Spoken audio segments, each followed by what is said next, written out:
These are the healthy foods that I want you to avoid. If you see a label that says gut healthy, high in fiber, no or low added sugar, run a mile. That is your first red flag. And the reason why is because a lot of these healthy foods are actually quite processed. I'm going to pull up what a processed food is. Essentially, it is with lots of additives that can actually be detrimental to your gut. They generally do have high amounts of sugars disguised with other words. You can find fruit purees and apple juice and a lot of things that have actually had the fiber ripped out of them. And there are also lots of thickeners as well. So things like gums, guar, and other things that they've had to add to mimic the texture of something that they're trying to remove. Another really important consideration is the amount of sugar in your diet. I'm going to pull up this diagram here. It shows sugar as a dominant figure in the risk of multiple conditions. So cardiovascular disease, even things like cancer, metabolic disease, obviously, like type 2 diabetes. And I'm going to show you across all these different healthy products, the amount of sugar that you could be consuming when you're unaware of actually how much sugar is totaling up in your 24 hours.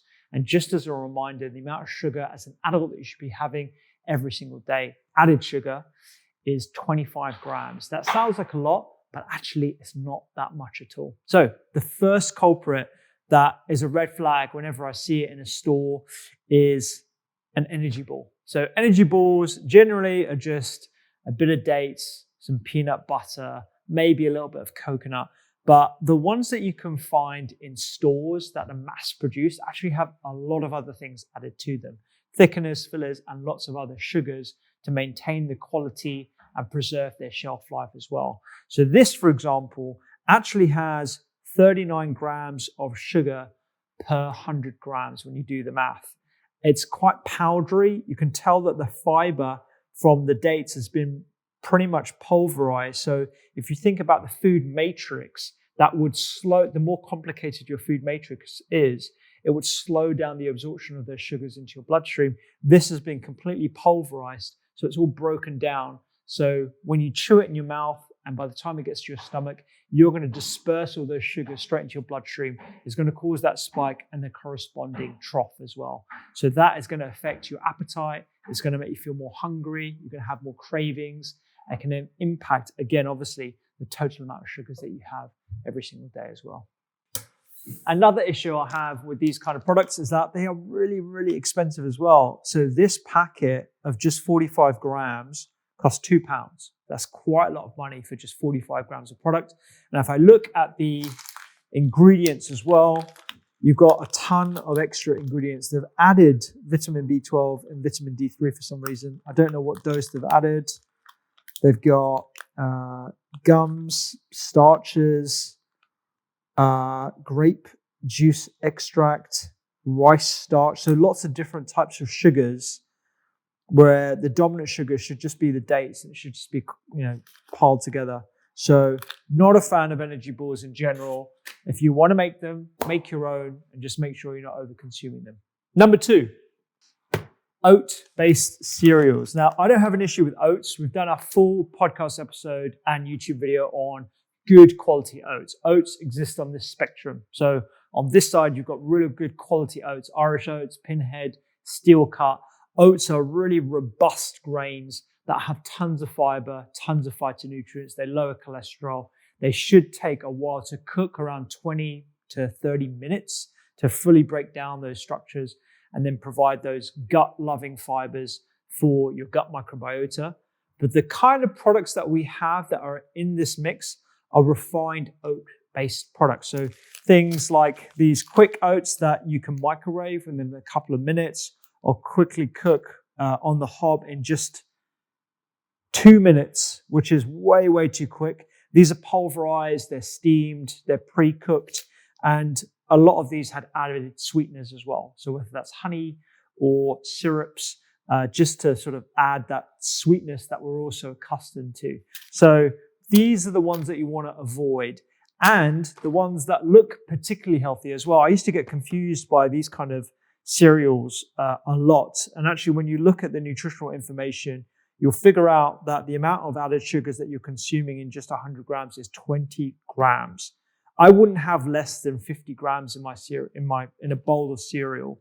So you're definitely going to be having a lot more than you should be consuming. Certainly at breakfast time, it's going to send you on that glucose roller coaster, and you're going to feel very hungry mid-morning. So be really careful about these. I'm not saying never have these.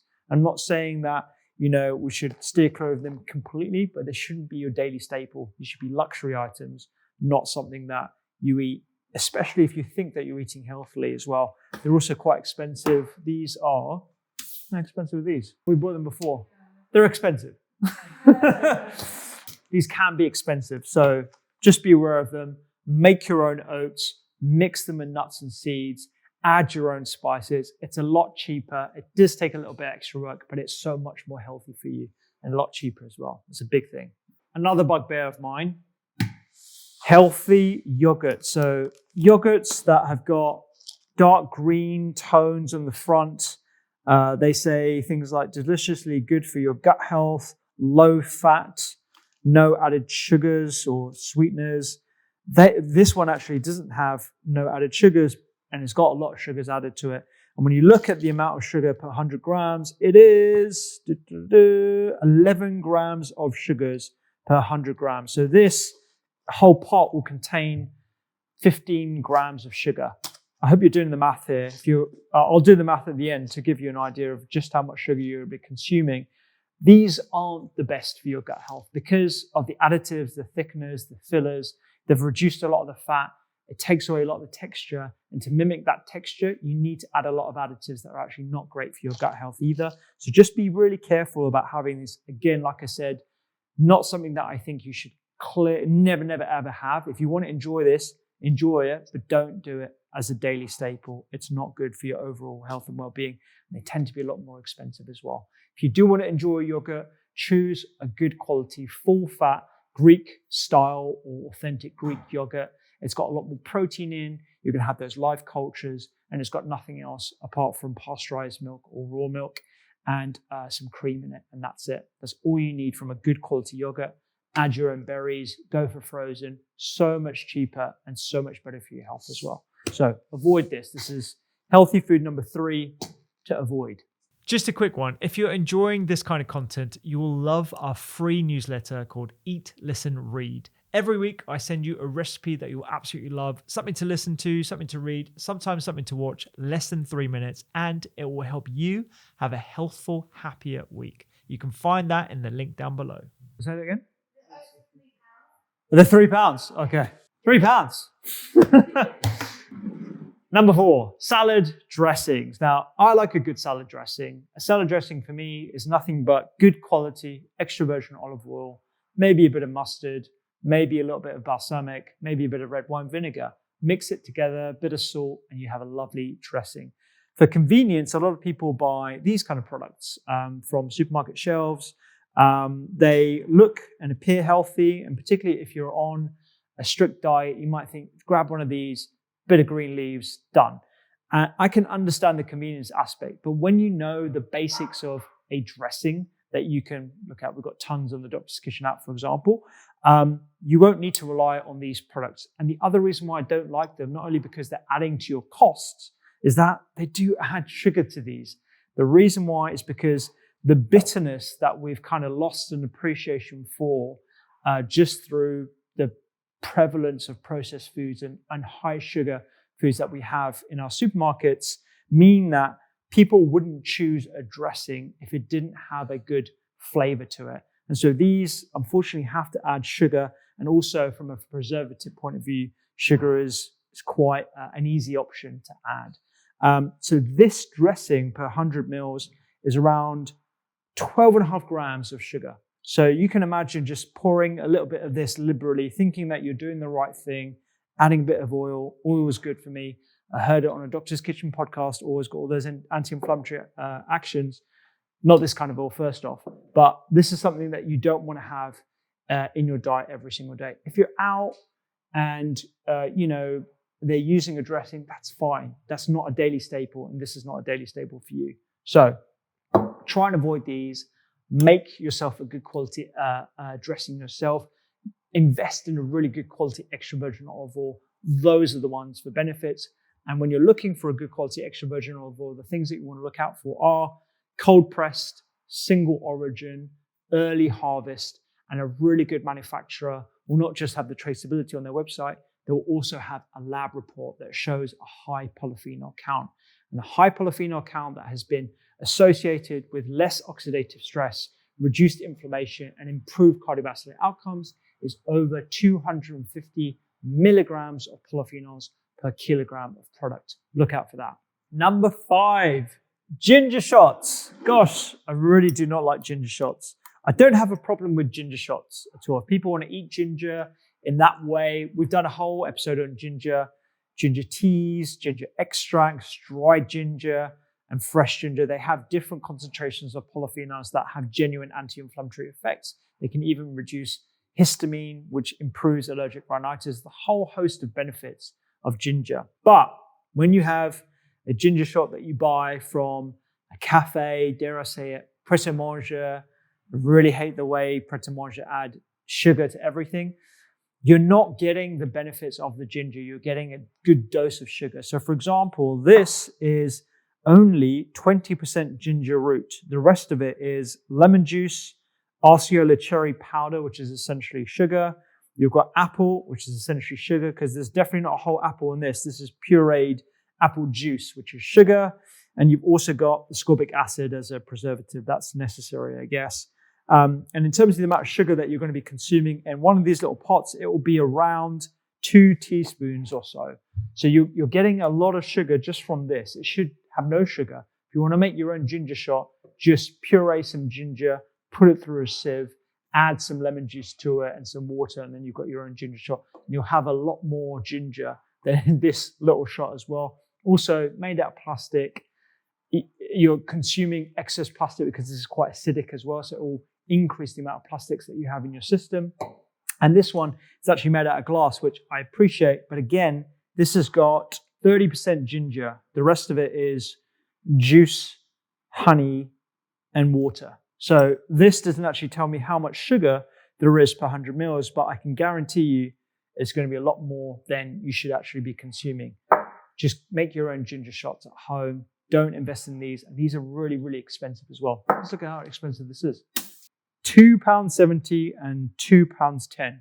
You can buy ginger, which is the dominant ingredient that you're purchasing, for less than 50p. The amount that's going in here, absolutely, and go for organic as well. So you can use the skins, scrub them, put them in your own juices, make it at home. Don't invest in these products. These are not healthy and they're adding to your sugar burden. Another thing I really dislike, gosh, I'm feeling like a really negative today. Protein bars, particularly protein bars that are low in sugar or have no added sugar, because they're loaded with sweeteners. There are so many ingredients in this bar, I've got no idea where to start. Bovine collagen, hydrolysate, sweetener, lecithins, palm fat, polydextrose, maltitol, more lecithins. They've put lecithins 4 times on the ingredients list. That's how many lecithins there are on this. The amount of processing that you have in your diet directly correlates with gut issues. It correlates with a whole host of autoimmune conditions. You don't want to have as many. I'm not saying that if you have one of these, you're going to have any issues whatsoever. But if you make this a daily habit and you consume too many of these different chemical-laden products, you may run into issues. You want to try and aggressively remove them as much as possible. I'm tempted to even try, I'm not after reading the ingredients list, but I can imagine why people are tempted to consume these products, because they're really convenient. They have 12 grams of protein, for example, in this product. They're obviously aggressively advertised as a convenient, healthy product. Try something different instead. Make your own protein shakes. Keep a protein powder with you that's unflavored and has minimal ingredients, or go for a handful of nuts and seeds. This is a much better and easier way of getting your protein, and also a lot less expensive as well. So now you know just some of the healthy products to avoid. And instead of me trying to educate you on every single product, every single brand that you should be avoiding, just go for first principles. look at the ingredients list. Ensure that you're doing the math. Look at 100 grams, how much sugar there is per 100 grams. It will give you a quick reference point as to how much sugar that you're consuming. And just as an example, if I'm having 5 grams of added sugar from this, 10 grams of sugar from this, that's 15, 10 grams of sugar for this, that's 25. I've already met my threshold that the WHO recommends for 24 hours after having these 3 items. 5 grams from this, that's 25, it's 30. Another 5 grams from this, that's 35. This has got no sugar in, but it's got loads of processing. Let's imagine that's another 5. You can see how you can easily tot up your sugar consumption way above the threshold that is recommended to reduce the likelihood of all the different conditions that I mentioned at the start of this video. And this isn't food. This isn't going to be your lunch or your dinner. So you can imagine just how easily it is, and being unaware of it, just how easy it is to accumulate sugars in your daily diet. And it's no wonder a third of us are eating above the daily recommendations of sugar. So be aware, do the math, go for first principles, eat whole foods, invest in real foods before you start investing in healthy foods that have labels that actually aren't living up to their claims.